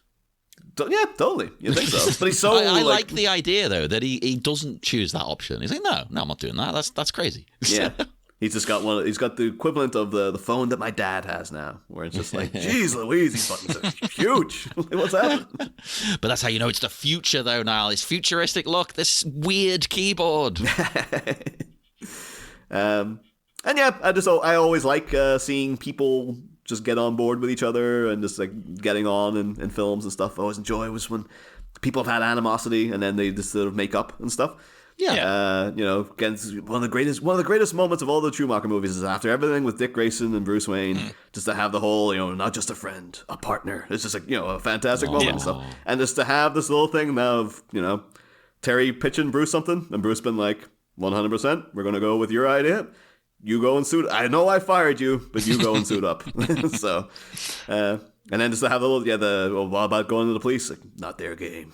So, plus, have you seen those police nowadays? They just like salute you and stuff. They used to hate me. I used to like that edge, but now like he's not hip and cool anymore. Yeah, he's the establishment. I just wonder if somewhere in the police precinct they have like Harvey Bullock's floating head in a jar, and he's still raving about how much he hates Batman. No, tying into you liking, people getting along. That's what I quite like about this scene as well, is the way Bruce quite quickly sort of comes around, to what Terry's thinking, and they sort of team up. He's like, oh, okay, yeah, you might be onto something. And they come up with a little plan to investigate more swiftly. It's not like a big animosity for 20 minutes. Yeah. That's either a thing to do with screen time or just that, like, these characters have known each other now because it's like, after a couple of years and stuff. Yeah. And it is like, he would, like, back in the early days, it would have been a whole thing of like, shut up, kid, you don't know what you're talking about. But now it is just like, no, you've proven your mettle with me several times, so yeah, all right. What you say makes sense. Let's go for it. And take the dog. Plus, I love that. Plus, like, this is it. Yeah. I was just gonna say, his relationship's got to the point where it's like you've got that relationship with the old fella in the pub where you've exchanged conversation just often enough that he might buy you a pint. At the very least, when you walk in, he gives you a nod. Yeah, doesn't he? He's like, No, I was just going to say, because I think one of the things I don't love about this movie is just this idea that sort of like Bruce has fallen out with Barbara and obviously, sort of like irreparably damaged his relationship with Tim Drake. It kind of all this stuff that's happened in the past is sort of like he hasn't had the emotional maturity to sort of fix things. So this idea of like in his old age, actually, he's like, a bit quicker to do it is nice to see. It's kind of an unspoken thing because they never really get into Alfred. Yeah, but if Alfred was there, being that influence, Bruce probably would have made up with Barbara and Tim, and he would have like maintained some kind of contact. But he doesn't have that person keeping him grounded anymore. Until Terry comes along, because Terry is also kind of like his weird teenage Alfred, I guess, in that regard. It's like, in terms of the influence he has on him, I'm like, oh yeah, remember people, Bruce? remember not being a dick, Yeah. Speaking of that, though, I'm happy you're here, knowing that you like the campier side of Batman, Jack, to get a little bit of Ace the Bat-Hound there. Yeah. That is flat out Ace from back in the day. We've not really talked about him all that much. And so we do get he does feature quite heavily towards the end of the film. But I thought I'd just get started on, I did a little research into the history of Ace the Bat-Hound. And it's as good as I hoped it would be. I mean, I appreciate the effort in, but if there's one campy over the top element of superheroes that I'm actually not that into. It's Super Pets. Really? I'm just, you know what? I could take them all, leave them. Could take them all. They're the animated Highlander show of superhero elements. No, I mean, I always had a fondness for Kryptor when he wasn't Kryptor the Superdog, where I think around about the time of Death of Superman, I think like Kryptor was just a regular dog that just kind of hung around with the Superman related characters, and I'm like, yeah, that's good enough for me. No, the Ace is never that cool or never that aloof, unfortunately. But he is another thing that comes directly from the aftermath of Seduction of the Innocent. It's a thing we talked about way back a couple of times throughout the years. But they call him Frederick Wortham. Yeah. The guy who wrote about comic books being deviant and evil, basically, back in the day. And that's why they had to give, they had to kill off Alfred and introduce Aunt Harriet. It was like, we can't have three guys living together. Like, no, that's... Oh, people will start suspecting something. Exactly. And one of the parts of beginning to create a traditional nuclear family for Batman, before they brought in Batgirl, all that stuff, was in fact giving him a dog. Which I actually think makes more sense for the character personally. Again, people are going to hate me. I've said it before. I like him better alone usually than having a big team. I know some people like the big teams. That's fine. But if he's going to have someone or something with him, a dog, I can kind of see how he would use it in his investigation. I mean, the treatment of Ace in this is kind of pretty perfect as well. Just like, and again, it's the other sort of influence of like, you see that he has a heart because of the way he really loves Ace in the show. You can even see it here. Also, it ties into him being a bit of an introvert and not really, getting on with people sometimes as well. You get a dog or a cat, don't you? Yeah. But of course, created by Bill Finger and Sheldon Moloff in 1955. Ace then first showed up in the storyline Ace the Bat Hound. Oh, original title. Yeah, it was that his owner was kidnapped by counterfeiters, and then Batman and Robin found this dog with like a distinctive sort of like mark on his head, and then Bruce Wayne went off kind of cockeyed and was just like, oh, we'll put up like missing dog posters or like help wanted posters for the dog, or like a missing owner or whatever. Like, we found your dog, basically. And then when they worked out it was something nefarious, they're like, oh, well, we'll go investigate it as Batman and Robin. But the dog wanted to come along. And so they're like, well, if we go out, though, with this dog that Bruce Wayne has put up posters for, people are going to recognize it. And so Robin fashions him a mask to create Ace the Bat Hound. And they go out and they rescue his owner. And then for the next couple of issues, because people loved Ace. Like, they got in loads of letters of people going on, like, yeah, this Bat Dog thing's fantastic. They would always have to come up with different excuses as to why Bruce would have to borrow this guy's dog every couple. Apparently Ace had like a little radio in his collar where it'd be like, Ace, we need you. And then he would don his own mask and go run into Batman and Robin's aid. Sorry, how did a dog put his own mask on? Is that ever shown? Don't question it. Okay, don't question it. And then one of my favorite things is that eventually they were like, we just need to get rid of the owner and like just have him be Bruce Wayne's dog. So the owner decides he's going away for like a work trip, and he just asks Bruce to look after the dog. But like, there's a great panel which is narrated by Ace himself, where you see in the top corner a little picture of Ace with his mask on going, well, my master, John Walker, doesn't know I'm secretly the Bat Hound when I'm with Bruce Wayne. So one day, and it's just this guy going, Bruce, my new job traveling will keep me busy constantly. Would you accept Ace as a permanent, giving him a permanent home? And Bruce been like, I'd be glad to, John. And then Ace's thought bubble going, gee, this is great. Now I can become the Bat Hound more often. Oh, that's fun. I like that. There's storylines where like Batmite gives him superpowers so Ace can breathe fire. There's one where he has amnesia, so he doesn't remember that he's Batman's dog and he keeps attacking them and stuff. And you could even update it and make it a bit more, a bit modern, so to speak. I think this is still cheesy, but you could just literally have his owner get murdered, like Bruce Wayne's parents get murdered. I think nowadays, he would basically be Dick Grayson Mark II. It's like, You're giving Grant Morrison new ideas, John. I hope you need to keep an eye on that this doesn't get used, because it sounds exactly the kind of thing he would do. I'm sure he's got people listening in. You know? It was Grant Morrison who brought Ace back. Like 1964, right. they got rid of Ace, and they're just like, no, it's too silly. It was 1990 for Animal Man, where he goes into purgatory or something. He discovers Ace the Bat Hound because Grant Morrison was just like... There isn't a piece of comic book minutia that Grant Morrison hasn't seen. Doesn't want to. Although Al Ewing is making a run of it himself. With was it Immortal 4 that he recently finished? That just brought back like every obscure bit of Thor mythology that he could pull in, I believe. I kind of respect that because that's insane. Yeah. I know Grant Morrison just has a big thing of just like, I don't care if it's stupid. It's part of my mythology now. I'm doing it, damn it. But this is unrelated to Ace, but because I now have the DC Infinity app, so I can go and just directly read the comics now. I discovered in the same issue that Ace makes his debut, and I had to bring it up. There's another plot line, another story called "Fan Mail of Danger." And I'll read the summary. It is overwhelmed by fan mail, Batman is forced to hire a secretary to handle all of it. The lady, however, has a crush on Batman, and in order to make her temporal job as Batman's secretary permanent, she gives him an interview and claims that Batman returns all his fan mail. This causes the volume of the fan mail to increase and hampers the Cape Crusaders' war on crime.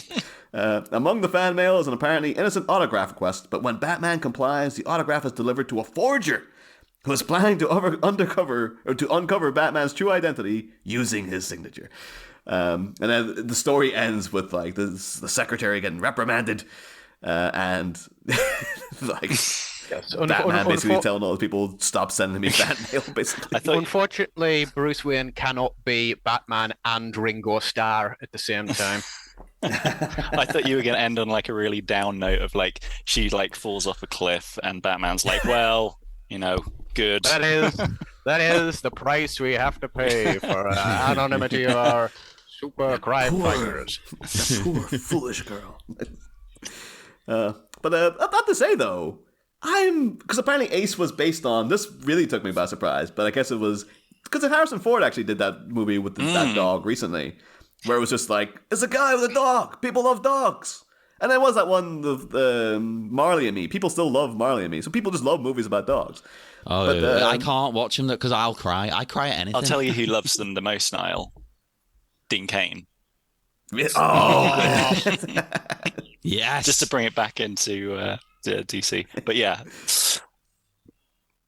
Dean Cain has apart from Christmas movies, he's a man who also loves magical pet movies. I think he's done a Christmas movie about a dog as well, which is probably like the Uber. Dean Cain the dog who saved Christmas. Yeah, exactly. Yeah, I think it's about 4 of them or something.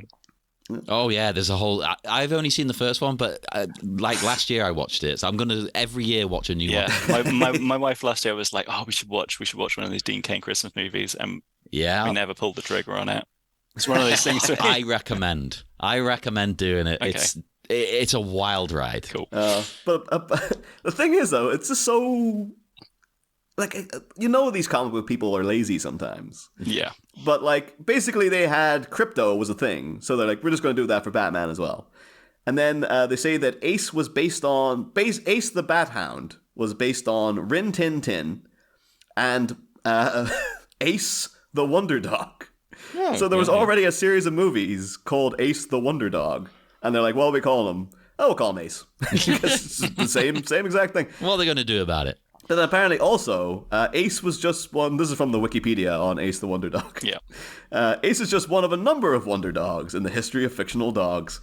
Others include Rin Tin Tin, Pal the Wonder Dog, Gaspard the Wonder Dog, Rex the Wonder Dog, and Rex the Wonder Dog from DC Comics. So I don't know what there is about, like, you think that they would differentiate it a bit to be like the super dog or like, the amazing dog or whatever, but like, or the Wonder Hound or something. But it's just every time like Wonder Dog is just prints money.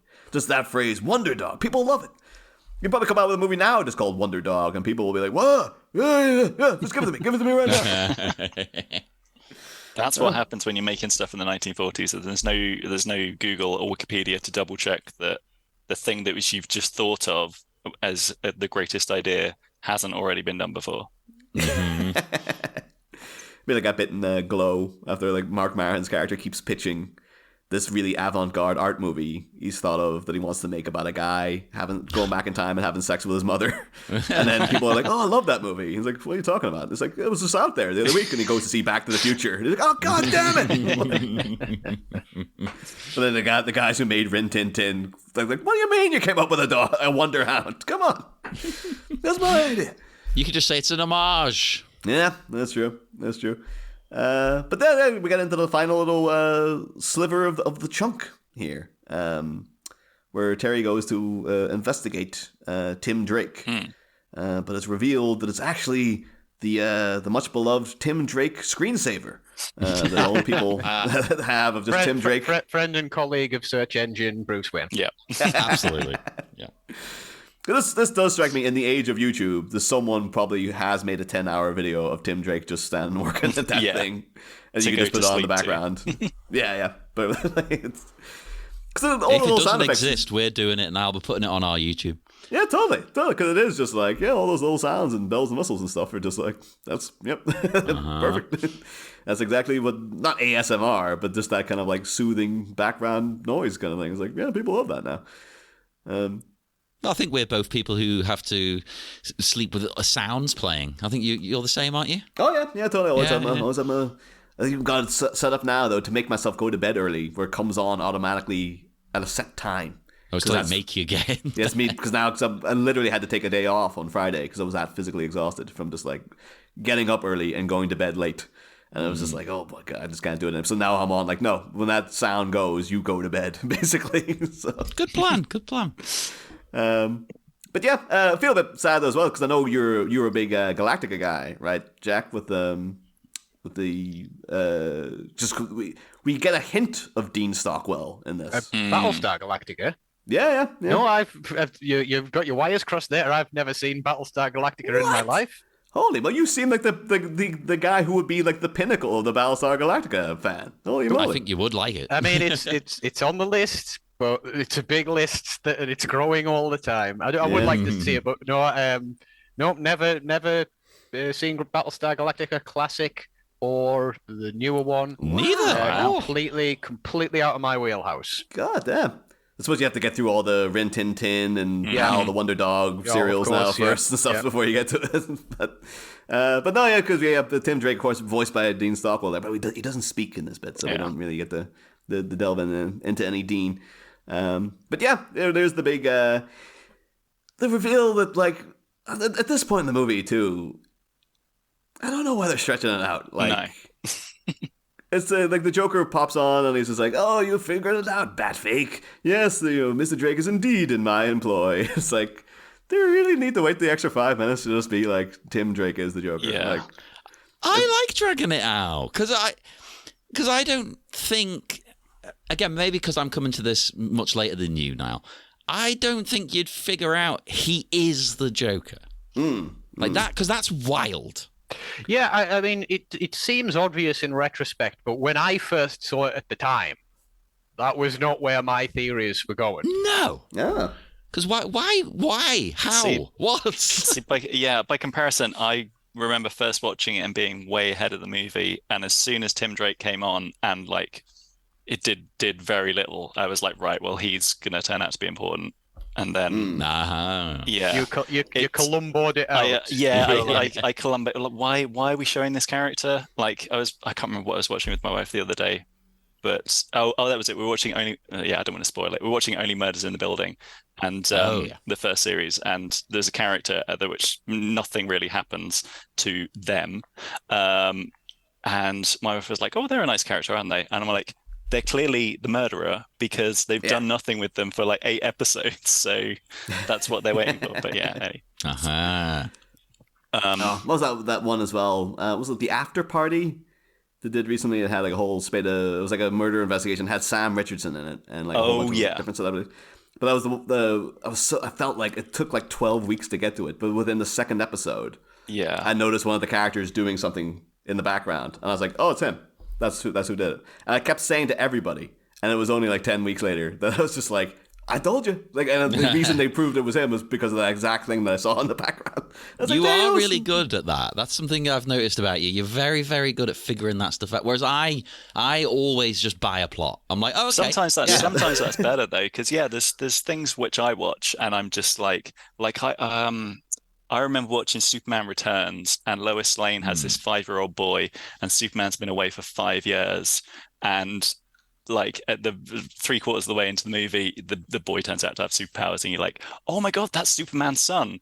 And I remember being like that, and then just being like, oh my god, how did I not figure that out sooner? That is so yeah. See, I have the opposite problem where I talk myself out of it by thinking, no, there's no way they're going to be that obvious. It's a double. Yeah. It's a double blow. Oh, no, double blow. No, there's got to be another twist here somewhere, and the other twist never comes. Yeah, so, maybe it's a triple bluff. I also end up being surprised that it was actually as obvious as it was. Yeah.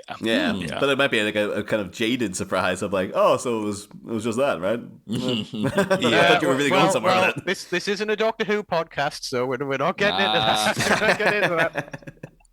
But yeah, I think that is one of the things. The fact that it is Tim Drake. Sorry, just to jump, because obviously he's sort of turning into it, isn't he, in this segment, and then kind of changes fully into him in the next one. That idea that Tim Drake becomes or has been like turned into like some sort of like sleeper agent Joker is something which bugs me in the film, because Tim Drake is like a one of my favorite, if not my favorite, comic book character, and kind of having him sort of like, just get old and quit and turn out to have, quite a sort of depressing life, just sort of, always, I don't know, bugs me. That's a thing we haven't really touched on this season, but like, because Tim Drake does have a big fan base now. He's sort of become iconic for various different reasons. Like more recently now, because he's like the first like openly bisexual character and stuff. And the whole concept of what happens to him in this movie, it's great for this movie. Yeah. But also, no one's ever really adapted it into like, like the way that people embraced like Harley Quinn or something. Yeah. And they're like, oh no, or like Mr. Freeze's origin was just from BTAS, and they're like, yep, now that is just his origin. Yeah. No one's ever going back to going out to bat for Tim Drake being like warped by the Joker into being like a sleeper agent and stuff. It's like no one wants to do that. For the last 20 years, they've really struggled with what to do with Tim Drake ever since Damian Wayne came along in the comic books. I do remember at one point in the comic books he gets sent forward into the future and becomes Batman Beyond. For like 30 issues. I think it's like a Dan Jurgens kind of digital comic. But Tim Drake is one of my favorites, and my eldest son is actually named Tim Drake Rickatson. That's how much of how much of a huge fan. I don't know how I got my wife to agree to that, but I'm surprised you haven't brought it up until this point of the show. Well, I was waiting obviously for Tim Drake to come up, but You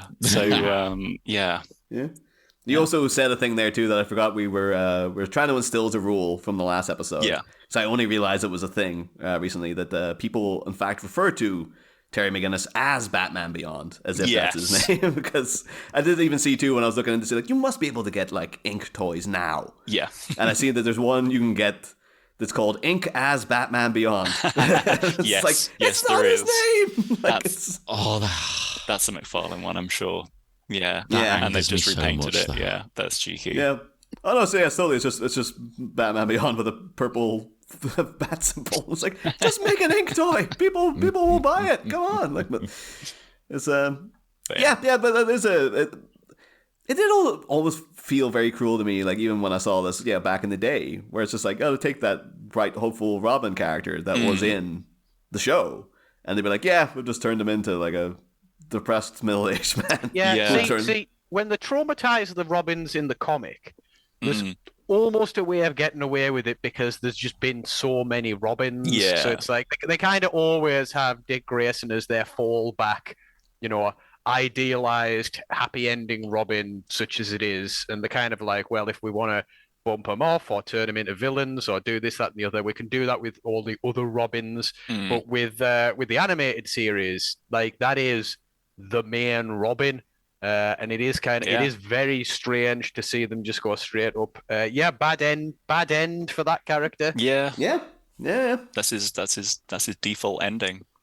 Whereas in comics, there's always another fresh team of writers who are going to come along and do something different, or bring him back, or kill him off, or There's no like even in some of the like I guess into I don't know, Justice League episodes. Little kid Tim Drake features in a few of those and stuff. But there's never because they were making this when they were writing season 2.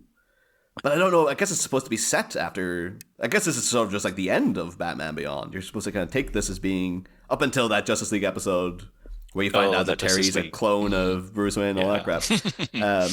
I guess this was supposed to be like the finale, basically, to the whole show. But like you could have had Tim Drake show up in season 3 as a helpful presence and stuff like that, and you could have done something with him. But it is weird that they just sort of leave it with like, I've been mixed up with Batman. Gonna mess you up. But that's kind of like the end of the chunk, basically. Unless anyone has any parting shots they want to blow at the chunk while we're all still I here. want to say is that Batfake is a fantastic burn. the dude is toast. How'd you come back from that? He just come out with one for Bruce Wayne and a couple of chunks where it's like bat fart. It's just like, oh man, that's a low blow. It's like it brings to mind that meme of sort of like the smug face with the cry as a mask with the person crying underneath. And it's just like you just imagine Terry with sort of like the stern Batman Beyond face, but is really crying underneath, being hit with Batfake. Niall, meme it. Create that. No, the only other two. Actually, I realize now I do have 2 more small notes before we take off into that purple night. Joker mentions giving people a world-class hot foot. And I was like, what's that? That sounds explicit. Apparently, it's when you, as a prank, set fire to someone's shoelaces. Oh, what a great prank! Amazing. Yeah. That's what we call that thing in America. They have a name for it, but it's called like a soft something or other.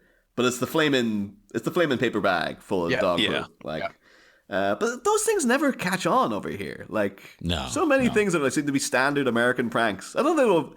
Just on this side of the Atlantic, people are into pranks. Is it because like if you're on an American lawn, there's quite like a in front of a house, there's quite like a long kind of path up to the house, whereas in Britain, you've got a terrace house. So I don't know whether like in America, it's easier to sort of like walk up the path, leave the thing, hide behind a tree nearby, run away. Whereas if you're on a terrace street, there's very little places to hide, and obviously you get spotted very quickly.